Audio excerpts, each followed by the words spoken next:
नमस्कार दोस्तों। आज मैं आपको डिस्काउंट यानी कि छूट के सवाल कराऊंगा। अगर आपको ये सवाल नहीं आते हैं तो इस वीडियो को पूरा देखिए ताकि आसानी से सीख सकें। चलिए स्टार्ट करते हैं। पहला प्रश्न है, 10% की दो क्रमिक छूट देना कितने प्रतिशत की एक छूट देने के बराबर है। देखो, उसने बोला है कि 10% की वो दो छूट दे रहा है, यानी कि पहली छूट दे रहा है 10% की, प्लस फिर दूसरी छूट दे रहा है 10% की, उसने ये कहा है। तो दोनों छूटों को मिलाकर के हमें एक छूट बतानी है, क्या होगी। तो इसको करने का सबसे सरल तरीका है ए प्लस बी प्लस का ए बी बट्टे 100। इसको याद रखना। ए का मान क्या है, पहले वाली छूट। बी का मान क्या है, दूसरी वाली छूट। अब छूट का मतलब होता है आप कोई भी चीज है उस पर छूट दे रहे हैं तो इसका मतलब कमी कर रहे हैं, यानी कि छूट का मतलब होता है माइनस, यानी कि माइनस का 10%। बी भी छूट है तो ये भी माइनस का 10 रहेगा।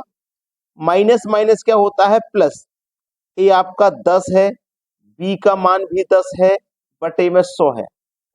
दो जीरो से आपने ये दो जीरो कटा दिए, एक गुने एक करोगे तो एक ही हो जाएगा।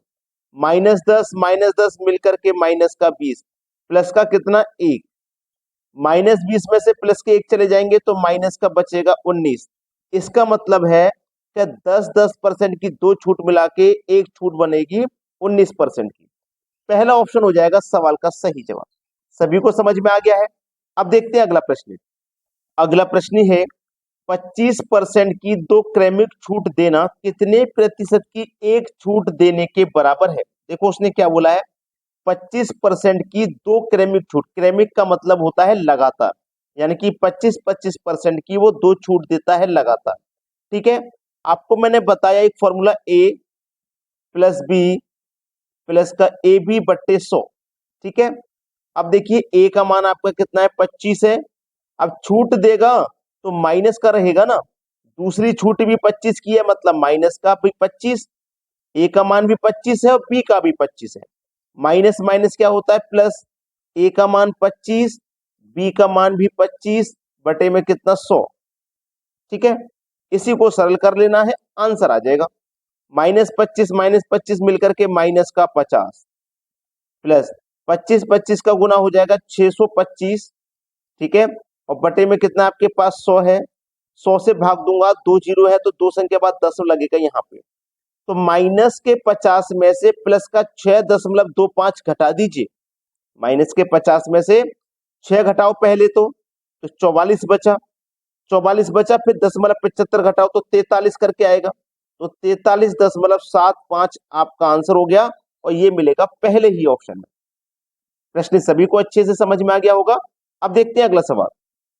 अगला प्रश्न है, 11 वस्तु के खरीदने पर 3 वस्तु मुफ्त प्लस 12.5% की अतिरिक्त छूट के बराबर एकल प्रभावी छूट होगी। देखो, जब हम 11 वस्तु खरीदते हैं तो हमें 3 वस्तु मुफ्त मिलती हैं और 12.5% की और छूट मिलती है। तो इन सबको मिला के एक छूट हमें बतानी है, वो कितने की है। देखो, एक तरफ लिखना मार्क प्राइस, ठीक है, एक तरफ लिखना सेलिंग प्राइस, समझ में आ जाएगा। मार्क प्राइस कितना है वस्तु पर, 14। ठीक है, वो बेच कितना रहा है, 11। अभी समझा देता हूं। जब आपने 11 वस्तु खरीदी तो आपको 3 मुफ्त में मिली, तो 11 तो ये मिली आपने जो खरीदी है और 3 ये मिली, टोटल कितनी मिली आपको, 14 वस्तु मिली। ये 14 कब मिली, जब आपने 11 खरीदी थी तो आपको 11 के बदले 14 मिली। और ये 12.5% की छूट मिली है। तो 12.5% की जो फ्रैक्शन वैल्यू होती है वो होती है 1/8।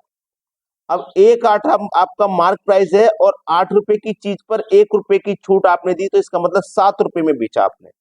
ठीक है, यानी कि 8 रुपए की वो चीज थी, उसको 1 की छूट दे दी, तो इसका मतलब आपने 7 रुपए में बेचा है। समझ में आ गई बात।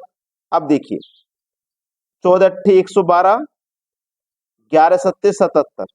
ठीक है, अब ये किसी संख्या से कट सकते हैं तो कटा लेंगे। 7 से कट जाएगा 16 बार में, और 7 से कट जाएगा 11 बार में।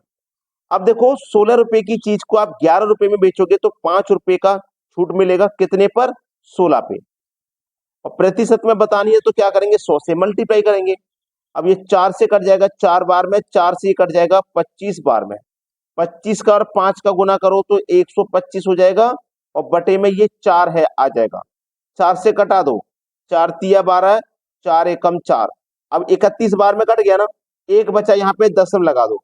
31 दशमलव करके किस ऑप्शन में आपको आंसर दिखाई दे रहा है वही सही हो जाएगा, बी ऑप्शन हो जाएगा सवाल का सही जवाब। अब देखेंगे अगला प्रश्न। अगला प्रश्न है, एक दुकानदार ने 10% और 20% की क्रमिक छूट पर एक वस्तु बेचा, कुल छूट प्रतिशत का पता लगाएं। देखो, एक तरीका मैंने आपको बताया था, ए प्लस बी प्लस का ए बी बट्टे 100, जिसमें आपका दो छूट है अलग अलग, तो पहली छूट ए है, दूसरी छूट आपकी बी हो जाएगी। ठीक है, तो आपका ए का मान है -10, छूट है तो माइनस में लेते हैं, और बी है आपका माइनस का 20, छूट है तो दोनों ही छूट है तो दोनों ही आपकी माइनस में रहेगी। माइनस माइनस क्या होता है प्लस, ए का मान 10 है, बी का मान 20 है, बटे में आपका 100 है। दो जीरो से यहाँ पे मैंने दो जीरो कटा दिए, दो का गुना एक से कर दूंगा तो दो मिलेगा। -10 -20 मिलकर के माइनस का 30, और प्लस का कितना 2, -30 में से प्लस के 2 जाएंगे, माइनस के 28 आ जाएंगे, सवाल खत्म हो गया। 28% की छूट है, सी ऑप्शन है प्रश्न का बिल्कुल सही आंसर। सभी को प्रश्न समझ में आ गया होगा। अब देखेंगे अगला सवाल। अगला प्रश्न है, 9% और 17% की दो क्रमिक छूटों के समतुल्य छूट प्रतिशत ज्ञात करें। देखो, इसमें भी दो छूट है, तो पहली छूट ए हो जाएगी, दूसरी छूट बी हो जाएगी। तो ए प्लस बी प्लस का ए बी बट्टे 100। ठीक है, चलिए, ए का मान 9 है, अब ये छूट है तो माइनस के रहेंगी, ये भी छूट है तो ये भी माइनस का रहेगा, और माइनस माइनस होता है प्लस। ए का मान 9 है, बी का मान 17 है, बटे में आपका 100 है। ठीक है, अब देखिएगा, इसी को तो सरल कर लेना, आंसर आ जाएगा।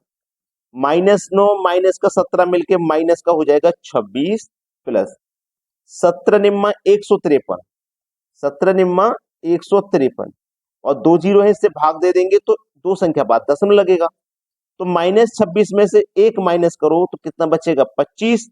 अब 25 में से फिर 53 माइनस करो तो 24, तो 24.47 बचेगा, माइनस का 24.47। अब ये किस ऑप्शन में है, आपके डी ऑप्शन में, बिल्कुल सही जवाब हो गया। अब देखते हैं अगला सवाल।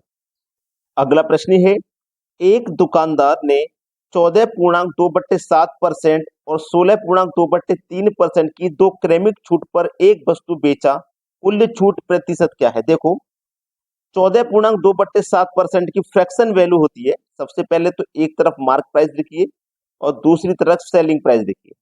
इसकी फ्रैक्शन वैल्यू होती है, यहाँ पे मैं आपको बता दूं, इसकी फ्रैक्शन वैल्यू होती है 1/7। तो नीचे वाली वैल्यू मार्क प्राइस है, यानी कि वस्तु पे 7 रुपए लिखा हुआ है, उस पर हम 1 रुपए की छूट दे रहे हैं तो 6 रुपए में बेचेंगे। मार्क प्राइस कितना 7, एक की छूट दे दिया, 6 रुपए में बेचेंगे। इसकी फ्रैक्शन वैल्यू होती है 1 के बटे में 6, यानी कि मार्क प्राइस आपका 6 रुपया है, 6 रुपए पे 1 रुपए की छूट दे देंगे तो 5 में बेचेंगे। मार्क प्राइस 6 रुपया, एक की छूट दे दिया तो हमने 5 में उसको बेचा। अब इसको देखो, सीधा सीधा 6 से 6 कटा लो, इधर कितना है 7, इधर कितना है 5। 7 रुपए की चीज को 5 रुपए में बेचेंगे, 2 रुपए का नुकसान, यानी कि 2 की छूट कितने पर, 7 पर। प्रतिशत के लिए 100 से गुना, 100 का गुना 2 से कर दिया तो 200 हो गया, बटे में था 7, 7 से भाग कर दीजिए, ये कटेगा, 7 से कटाएंगे तो 7 दुने का 14, 6 बचेगा, 7 7 8 56। अब 28 आया है, देखो 28 पहले किस ऑप्शन में, दो ऑप्शन में है, तो हमें आगे तक सॉल्व करना पड़ेगा। 60 में से 56 कट गया, 4 बच गया, 4 में तो जाएगा नहीं, दशमलव लग गया, 40 हो जाएगा।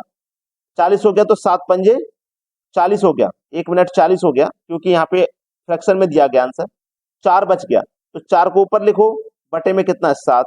ठीक है, तो 28.4/7 ये आपका आंसर हो जाएगा, जो कि पहले ऑप्शन में दिया गया है। उम्मीद करता हूं सभी को प्रश्न आसानी से समझ में आ गए हैं, किसी को भी किसी भी प्रश्न में कोई समस्या नहीं होगी। अगर आपने वीडियो को ना अभी तक लाइक नहीं किया है तो सभी बच्चे लाइक जरूर कर दें। ठीक है दोस्तों, धन्यवाद।